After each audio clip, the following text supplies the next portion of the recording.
연수구 송도동에 위치한 의학서적 전문 출판사의 책장엔 책들이 나란히 정리되어 있습니다. 출판사를 운영하는 사람에게 책이 소중한 이유는 한 권의 책이 세상에 나오기까지 들인 공과 정성 때문은 아닐까 생각이 듭니다. 의학 분야를 연구하고 매진하는 사람들의 꿈과 열정을 응원하며 책을 만드는 사람으로서 단순한 지식 전달에서 한 걸음 나아가 꼭 필요한 지식을 가려내어 출판하겠다는 홍성용 대표를 만났습니다.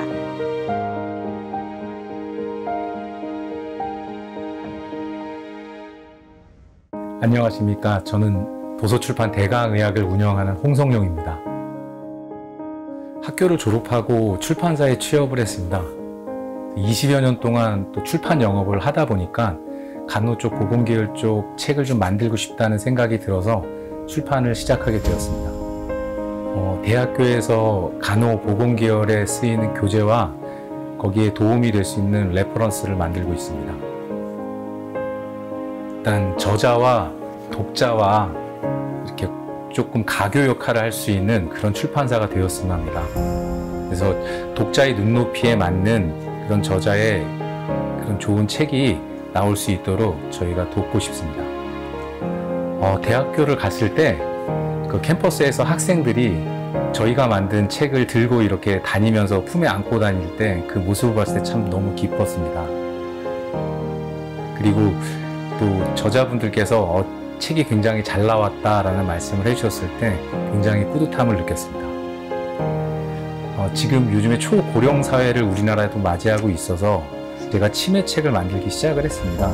그러면서 요즘에 노인 전문 분야라든가 노인 재활이라든가 노인에 관련된 그런 책을 만들고 싶어서 그쪽의 원서나 그쪽에 관련된 자료들을 많이 보고 있습니다. 2005년경에 아버님이 돌아가셨습니다.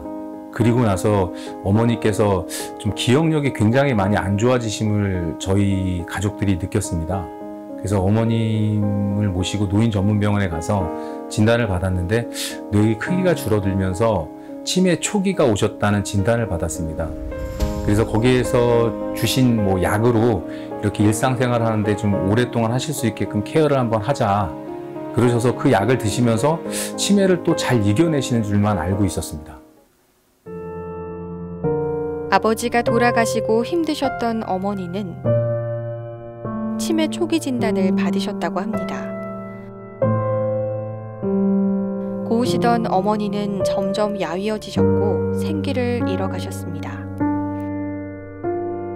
그렇게 병마와 싸우며 기력이 약해지던 어머니는 몇 개월 전 세상을 떠났습니다. 저희에게 굉장히 사랑이 많으셨었습니다. 삼형제를 키우시면서 부족함 없이 해주시려고 굉장히 노력을 많이 하셨습니다. 서울에서 양장점도 하시면서 굉장히 멋쟁이셨습니다. 저희 삼형제 키울 때 저희들 옷을 셋을 똑같이 입히고 다니시고 그랬습니다. 그리고 이후에도 또 저희의 학업 뒷바라지를 위해서 직장에도 다니시면서 성공적인 삶을 하셨다고 저희는 자부하고 있습니다. 그리고 모범이 되어주시고 저희 삼형제를 굉장히 잘 키워주셨습니다.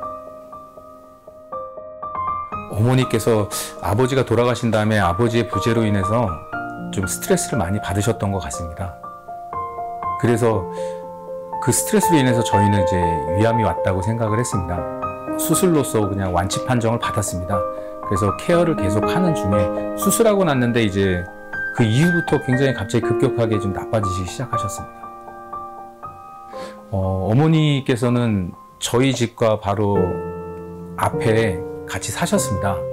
저희들이 매일 어머니 집에 가서 돌봐드리기도 하고 그리고 또 저희 집에서 식사도 같이 하시고 생활도 하시고 그러다가 그 일상생활이 조금 힘들어지신 다음부터는 그 주간보호센터를 먼저 다니기 시작하셨습니다. 주간보호센터에서 여러 교육을 받으시면서 잘 다니셨습니다. 점점 치매가 진행이 되시는 게 이제 밤에 나가시면은 집에 잘 못 찾아오시는 경우가 좀 있었습니다. 그래서 길을 이제 배회하는 경우가 있었고 그래서 그때 나라에서 이렇게 잊어버리지 말라고 위치 추적을 하는 팔찌를 주셨습니다. 그래서 그 팔찌를 이용해 가지고 어머님을 찾기도 하고 그리고 또 대소변 실수도 좀 많이 잦아지셨습니다. 점점 그 횟수가 증가하면서 요양원으로 모시는 게 더 어머님한테 더 건강해지지 않을까라는 생각을 갖고 요양원을 모시게 됐습니다. 어머니께서는 되게 활동적이셨습니다. 근육량도 굉장히 많으시고 그랬는데 요양원 들어가셔서 생활하시는데 이렇게 점점 움직임이 적어지시더라고요. 그리고 침대에서만 머물러 계시고 성격이 활발하고 과격한 면도 있으셔서 그런가 이제 약물로 이렇게 그런 걸 조절한다는 걸 조금 느끼긴 했었습니다. 언제부터인지 모르겠는데 점점 이렇게 약간 좀 멍해지신다 그럴까요? 그러면서 잘 안 움직이시려고 그러고 그리고 몇 달 뒤부터는 잘 걷지 않으시려고 하고 휠체어를 의지를 많이 하시려고 하고 그러더니 이제 근육량이 확 줄더라고요. 병원에서 천정만 보시다가 돌아가셨죠. 지나고 나서 생각해 보니까는 안 움직이시니까 근육량이 급격하게 줄어들고 휴머니티드 케어라는 지금 개념을 제가 조금 먼저 알았더라면 좋지 않았을까라는 생각을 했었습니다. 치매를 앓으시던 어머니를 잘 돌봐드리기 위해 치매와 관련된 국내외 서적을 하루도 빠짐없이 탐독했다고 합니다. 그 중에도 홍성룡 대표에게는 특별한 의미를 지닌 2권의 책이 있습니다. 프랑스인 이브 지네스트와 로젠 마레스코티 부부가 개발한 휴머니튜드 케어 기법에 공감하고 국내 판권을 구입했습니다. 치매를 케어하는 개념의 기법이고요. 프랑스, 일본, 캐나다, 미국 등 여러 나라에서 주목을 받는 인지장애 케어 기법입니다. 뇌의 기능 중에서 장기 기억은 뭐냐면 의미 기억, 일화 기억, 절차 기억, 감정 기억 4가지를 분류하는데 그 중에서 감정 기억이 가장 사람의 뇌에서 마지막까지 남아있는 기억이라고 합니다. 감정 기억을 조금 더 좋게끔 환자들이 느끼게끔 해서 좋은 케어를 할 수 있는 게 목표 중에 하나입니다. 보다, 말하다, 만지다, 서다를 통해서 임종 직전까지 인간다움을 느끼게 해주는 케어 방법이 바로 휴머니튜드 케어입니다. 이제 만지다의 방법 중에 손을 잡는 방법만으로도 환자와의 교감이 일어납니다. 예를 들어서 사람이 손에 깍지를 끼고 둘이서 같이 걸어갈 때는 어떤 느낌이 듭니까? 연인들이 깍지를 끼고 다닙니다. 그리고 맞잡았을 때도 마찬가지의 느낌이 옵니다. 그러나 이렇게 손목을 쥐었을 때 이럴 때는 어떤 느낌이 들까요? 이건 구속당하는 느낌입니다. 끌려당하는 느낌입니다. 그러니까 마찬가지로 환자를 목욕시킬 때도 이런 식으로 들고 하게 되면 환자는 자기가 구속받는다는 생각이 들 겁니다. 그런 방법들을 지향하고 있고요. 제가 이 케어 방법을 접했을 때 이건 혁명이다, 이건 기적이다라는 생각을 했습니다. 왜냐하면 치매 환자가 가지고 있는 그런 특성을 전혀 몰랐던 겁니다. 이 휴머니티 케어법은 우리나라에 정말 많이 보급이 됐으면 좋겠습니다.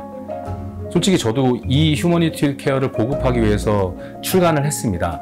그리고 이게 조금 더 많은 분들이 보았으면 해서 여러 경로로 노력을 굉장히 많이 했습니다. 그러던 중에 인천시에서 저자를 이브 지네스트라는 그 프랑스 저자와 혼다 미야코라는 저자를 직접 초청을 해서 작년에 워크숍도 열고 인천시립치매요양병원에서 60일간 휴머니튜드 케어로 14명의 환자들을 적용을 했는데 유의미한 성과를 다 거뒀습니다. 그러니까 이 성과를 KBS 다큐 인사이트에서 부드러운 혁명이라는 다큐멘터리로 제작하여서 방영되었습니다. 그래서 굉장히 많은 분들이 굉장히 좋아하시고 감동받았다는 얘기를 저도 들었습니다. 지금 저처럼 치매 환자 보호자들이 정말 이 치매 환자와 같이 생활을 할 때 조금 더 힘들지 않고 조금이라도 그 환자와의 추억이 좋게 마지막까지 끝날 수 있었으면 좋겠다, 그런 생각을 많이 했었습니다. 돌아가신 어머니를 향한 그리움을 아직 추스리지는 못했지만 하루하루를 지내며 마음의 아픔을 이겨내고 있는 홍성룡 대표는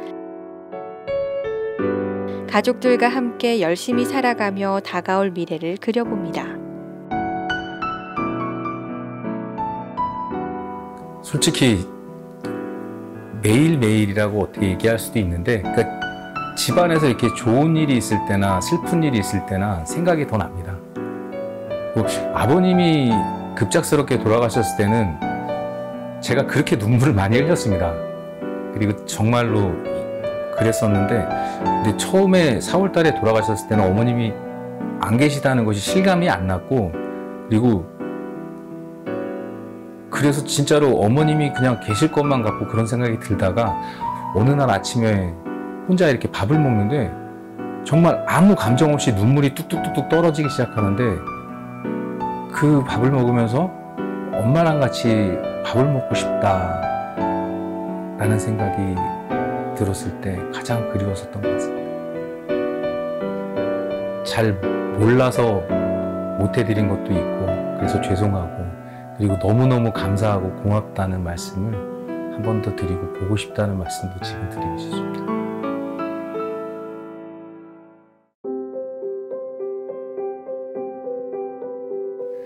저희 가족은 그 아내와 아들과 딸이 있는데, 제 아들 같은 경우는 이제 25살이고 굉장히 멋지게 성장을 했습니다. 그래서 사회생활할 때 본인이 정말 행복한 일을 하면서 살았으면 좋겠습니다. 그리고 둘째 딸 같은 경우는 본인이 믿음 생활도 굉장히 열심히 하고, 그리고 본인이 원하는 것들에 대해서 정확하게 구체적으로 지금 찾아가고 있는 걸로 알고 있습니다. 그 아들, 딸 모두 자기들이 원하는 게 어떤 건지를 알고, 그리고 이 사회에서 어떻게 이바지할 수 있는지를 알고 잘 살았으면 좋겠습니다. 아내는 저 고등학교 때 처음 만났습니다. 그래가지고 연애하다가 지금 결혼 이제 내년이면은 은혼식입니다. 그래서 25년 동안 잘 살고 있고요. 남은 여생도 이 세상에서 가장 내 편이다라고 생각을 하고 살려고 노력합니다. 평생 같이 갈 수 있는 반려자, 동반자라고 생각하고 있습니다. 역서 보다는 저서 발굴을 많이 하고 싶습니다. 의학 분야나 간호 분야에서 외국 원서를 번역해서 교재로 쓰는 것이 굉장히 많습니다. 근데 그것에서 더 나아가 우리나라 학자분들이 우리의 실정에 맞는 저서를 만들고 그것을 바탕으로 공부하는 학생들이 더 많았으면 좋겠습니다. 지식과 지혜를 담은 보고이자 과거와 현재 그리고 미래를 잇는 창으로 우리는 책을 통해 새로운 세계와 마주합니다. 앞으로 홍성용 대표가 만들어갈 책 속의 이야기가 기다려집니다. 푸르던 여름이 지나가고 어느덧 가을이 다가왔습니다. 계절이 깊어가는 만큼 책을 통해 다양한 삶의 이야기를 만나는 것은 어떨까요?